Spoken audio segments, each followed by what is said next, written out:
روس نے دنیا کا سب سے بڑا ہوائی جہاز تباہ کر دیا۔ دنیا تباہی کے دہانے پر۔ بسم اللہ الرحمن الرحیم۔ اردو بائٹ چینل کے پیارے ناظرین، السلام علیکم۔ اس وقت پوری دنیا کی نگاہیں یوکرین میں جاری روسی جارحیت پر ہیں۔ روس اپنے سابقہ حلیف اور اتحادی یوکرین کو نیٹو اور امریکہ کے ساتھ پینگیں بڑھانے کی سنگین سزا دینے کا اعلان کر چکا ہے۔ روس نے یوکرین پر حملہ کر کے یوکرین کو بے تحاشا نقصان پہنچایا ہے۔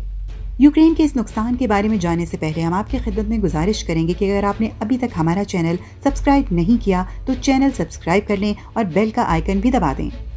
ناظرین گرامی، روس اس وقت ایک بکھرے ہوئے شیر کی طرح دندناتا پھر رہا ہے اور یوکرین کی اینٹ سے اینٹ بجانے پر مصر ہے۔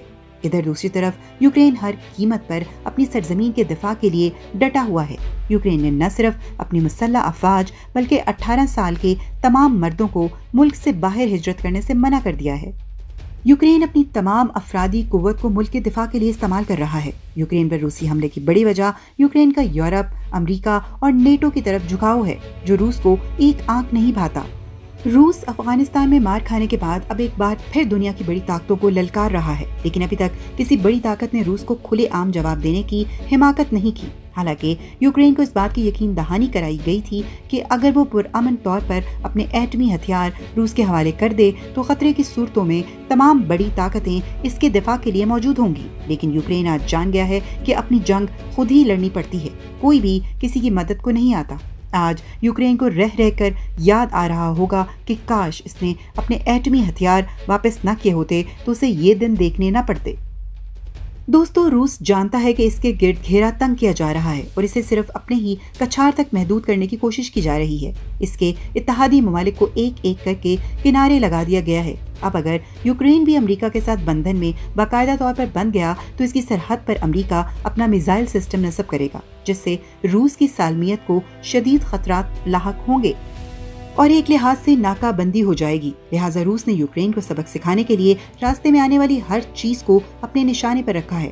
یوکرین کی طرف سے بار بار احتجاج ہو رہا ہے کہ روس کی طرف سے جنگی قوانین اور اصول کی صریح خلاف ورزی کی جا رہی ہے۔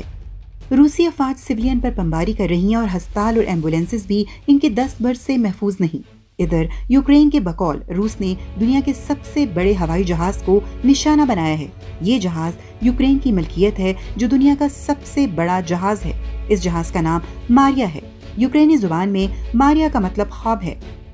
یوکرینی صدر نے اپنے ٹویٹ میں کہا کہ ہمارے خواب پر حملہ ہوا ہے، لیکن ہم اپنے خواب روس کے ہاتھوں بکھرنے نہیں دیں گے۔ اس جہاز پر دارالحکومت کیف کے قریب حملہ ہوا ہے، جس سے جہاز کو نقصان پہنچا ہے۔ ایک رپورٹ کے مطابق جہاز پر میزائل حملہ ہوا ہے۔ میزائل جہاز کی باڈی کو چیرتے ہوئے اندر پھٹا ہے، جس سے جہاز کو ناقابل تلافی نقصان پہنچا ہے۔ لیکن یوکرین نے بڑے جوش و جذبے سے کہا کہ ہم اپنے مضبوط، آزاد اور جمہوری یوکرین کے خواب کو پورا کریں گے۔ ناظرین گرامی، یہ جہاز 84 میٹر یا 276 فٹ لمبا جہاز تھا، جو 250 ٹن وزن اٹھا کر 850 کلومیٹر فی گھنٹہ کی رفتار سے سفر جاری رکھ سکتا تھا۔ اس جہاز کا نام ماریا رکھا گیا، جس کا مطلب یوکرینی زبان میں خواب ہے، یعنی یہ جہاز یوکرین کی ترقی اور آزادی کا خواب تھا۔ دوسرے مزے کی بات یہ بھی ہے کہ یہ جہاز روسی ساختہ ہے۔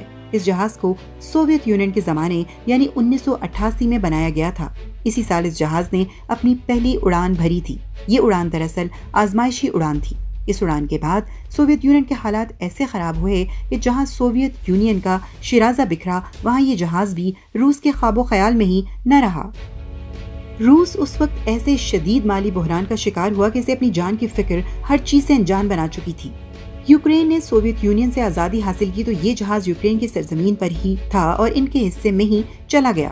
دوستو، یہ بات بھی دلچسپی سے خالی نہیں کہ یہ جہاز پہلی آزمائشی پرواز کے بعد اگلے 13 سال تک زمین پر ہی خواب خرگوش کے مزے لیتا رہا۔ 13 سال تک یہ جہاز کیوں فضا میں نہ اڑا؟ اپنے اندر سوال در سوال رکھتا ہے۔ کیا یوکرین جہاز کو روس کی نظروں سے اوجھل رکھنا چاہتا تھا، یا یوکرین اس جہاز کو اڑانے کی قابلیت نہیں رکھتا تھا، یا کیا جہاز میں کوئی فنی خرابی تھی جسے دور کرنے کے لیے 13 سال لگے، یا پھر شاید روس کی طرف سے اس کو اڑانے کی اجازت ہی نہ تھی؟ حقیقت کچھ بھی ہو، لیکن 2001 میں اس جہاز کے پر کھولے گئے اور کیف کے قریب 20 کلومیٹر کی ایک اور آزمائشی پرواز سے اس جہاز کو گزارا گیا۔ اس کے بعد جہاز کو کھلی فضا میں اڑانے کی اجازت مل گئی۔ کورونا کی وبا چلی تو اس جہاز کی ڈیمانڈ بہت بڑھ گئی۔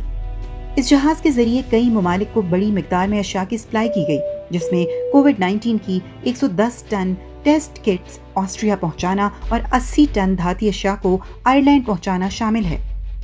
بہرحال دنیا کا یہ طویل الجثہ، قوی ہیکل اور وسیع و عریض جہاز اس وقت اپنے تخلیق کاروں کے ہاتھوں سے ہی ٹوٹ پھوٹ کا شکار ہو چکا ہے۔ یوکرینی حکومت نے اعلان کیا ہے کہ وہ اس جہاز کی دوبارہ مرمت کروائیں گے۔